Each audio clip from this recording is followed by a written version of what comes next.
Hey, what's up, y'all? And of course, welcome to another alternative factuals video. I know last week I only put one video up, and that was simply because I was saving all of my energy for this week.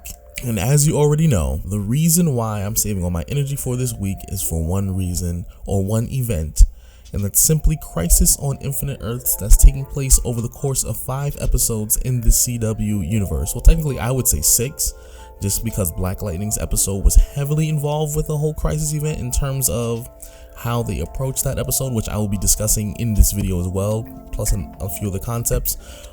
Even though the video is titled The Breakdown, I'm going to be going over some, small concepts, small things that you may or may have not noticed. I'm not going to go over everything in excruciating detail, but, I'll talk about it as, I cross that bridge. But the usual. If you're new to the channel, please be sure to like, share, and of course subscribe. Leave your comments down below. Let me know what you're thinking. Let me know what you're feeling. And without further ado, let's kind of just dive into today's video. Okay, so far from episode 1 off the rip, Crisis has been phenomenal.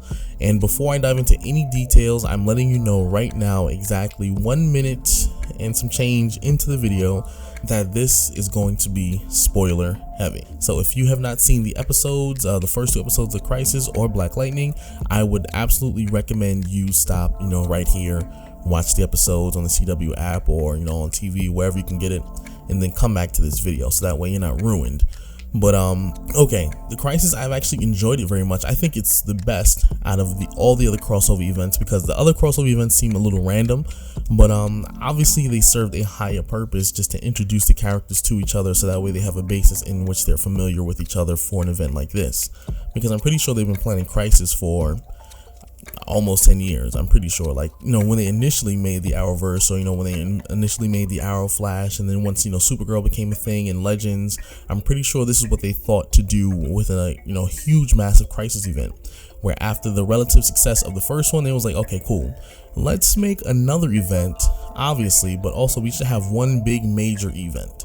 But so far I'm enjoying it. Now, in the first episode of Crisis, we already know that Oliver's dead, or supposedly he's dead. Now, in the second episode, we do know he gets resurrected with a Lazarus pit from a different Earth, but Constantine said that his magic was actually being siphoned away due to the nature of the antimatter that's taking place within the multiverse.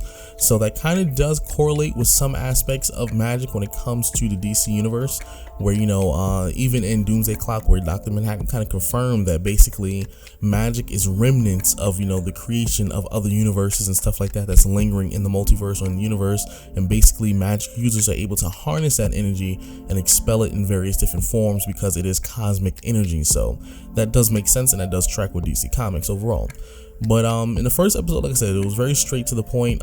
Basically, we see that, yes, Oliver gets pulled in pretty much immediately. The Flash, Supergirl, pretty much all the main cast, or I guess in this universe, or their version of the 7 or something like that, from the Justice League or whatever, basically they get pulled in immediately. All the main characters that we see who were the main participants in the previous crossover events, and who had their own shows and all that stuff, they get pulled in right away, off the rip.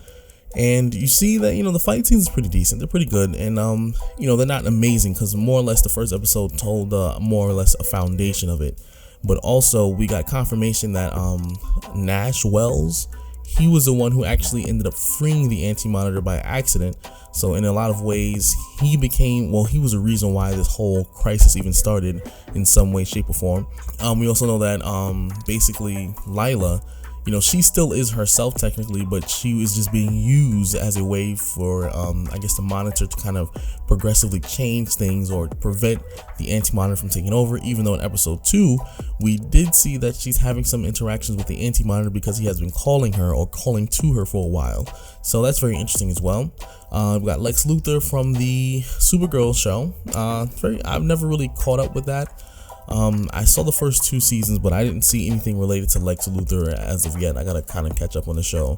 The show's not really particularly my cup of tea, but I guess some episodes I can try and catch up on so I can be a little bit more knowledgeable. Like, I knew he was around, but I'm not gonna get into details about that. But basically everything jumps off the rip, straight off the rip, And they just seem to be just establishing how dire this whole situation is in terms of the multiverse. Now, like I said, in the second episode, they resurrect Oliver, and they bring in Constantine, and they bring in a different version of McWarry. Basically, we see that Superman's son is pretty much alive, and after they sent him off planet, he ended up in an alternate Earth future where there was another version of Oliver that was alive. Basically, the one that we saw in the, was it another crossover event? Where we saw the older Oliver, who was, a little rugged, a little beat up, but, for the most part, he lived an older life, and he didn't have kids. I think Felicity was dead. Sarah was dead in that future. A lot of people were dead except really for him. But for the most part, like I said, his son was okay, fine. Moving forward, alternate versions, we kind of get an interaction with, their version of Superman Red Son, basically, where it's the same person, Brandon Routh, who plays the Superman in, like I said, the Return of Superman, but also plays Adam in Legends of Tomorrow and the whole CW universe. Basically, we got that version of him. I thought it was pretty cool. I thought it was nice. It's nice to see him in a Superman outfit once more. Also, the reference to the Titans, basically, I know this was a rumor, or it was basically confirmed after a little while, but we got the Titans. But in terms of the Titans that's taking place on the DC Universe app, they was only they only popped up for maybe 30 seconds, and that was just more or less to let people know that that universe was indeed out there, and that we saw Robin, we saw Hawk. Yes, we saw Hawk out there. It was doing something. It was fighting some bad guy. We just knew that they were out there. We got a little quick preview of Smallville's version of Superman, basically the Tom Welling version of him. But the thing is, he didn't have his powers. He said he gave up his powers because he had a son. And I guess they didn't want to show him in a suit or basically CGI his powers and none of that stuff. But basically, it was just a nice little reference to something that was an oldie but a goodie. It was a classic. A lot of people enjoyed this. Smallville ran for 10 seasons, and for the most part, the show was absolutely solid and did change the Superman mythos in a lot of ways when it came to black kryptonite and the use of red kryptonite and blue kryptonite and just a lot of things when it came to the comics. So overall, it was a solid show, and it was a great callback. And it was nice to see him back where, he belongs, or basically back on his home channel. Now, so like I said, the second episode was very much, just them trying to bring Oliver back. I like the fact that they're kind of taking their time to tell the story a little more slowly. They have 5 episodes to do it, unlike the previous crossovers, which is usually about I think 3 episodes. But they're taking the time to tell the story, and they're moving slowly, and they're basically trying to figure out what they're going to do when it comes to this whole antimatter wave, and the Monitor's understanding that things are not happening the way that he predicted. So basically, everyone's kind of moving on the fly of their seats. Nothing is really set in stone at this point, so Barry could very much survive, or maybe another version of Barry Allen could survive, or or die, whatever the case may be. There's plenty of options out there that can happen in terms of what can take place when it comes to the ending of this whole crisis event. Now, this is the Black Lightning part that I want to discuss so far, because oh my god. So even though the episode did not directly involve I guess the other characters Grant Gustin as Barry Allen, or Pariah, or Nash Wells, or the Monitor himself directly making a physical appearance in this universe, for the most part, the reason why this episode was still heavily tied into the whole crisis event was within the first 15 minutes of the show, we see that the skies turn red. And then when we already knew what it was, because obviously in the previous crossover events, you see the skies are turning red on different Earths, meaning the antimatter wave is coming across the multiverse.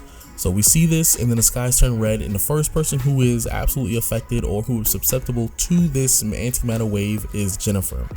And this is why I made the videos that I did before when it came to Jennifer and her powers and what she's capable of, and why I think she's a little too powerful. And also, it would make sense why Black Lightning would have to be nerfed in order for him to be able to help, kind of move things along.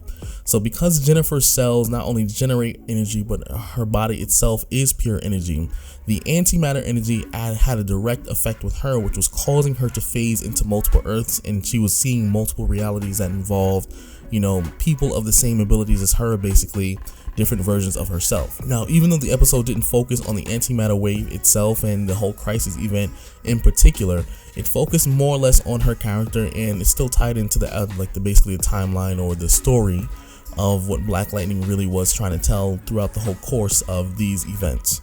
So that's what made it very interesting, very, very interesting. But they basically were telling the story like Jennifer. Yes, they showed us that Jennifer was way more powerful than Black Lightning without even really flexing too much of her power. She actually took out Black Lightning. She took out her sister, and she killed her mother in one universe. In another universe, in order for her to kind of help everybody, she took away everyone's metahuman powers by putting something in the drinking water, which basically neutralized all of the metahumans in Garfield. And then there's a regular Prime Earth version of her when it comes to Black Lightning itself. So that's what makes this interesting, is that they still tied it into the actual story that they were telling for Black Lightning by basically focusing on Jennifer and her abilities and her choices and her working with the ASA and her being at a crossroad for her ability. However, what made this fun is that they still used the events of Crisis to tell that story, and they did it very seamlessly when it came to her powers. And basically when the episode ended, you see that Black Lightning gets whisked away by,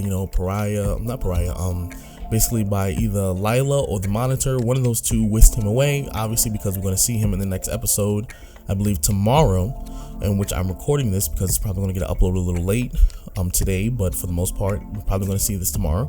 And then ultimately we're going to see him interacting with the other team members of the whole Crisis, Justice League or whatever like that, and then basically they're going to do what they can to combat the situation in order to bring their Earths back.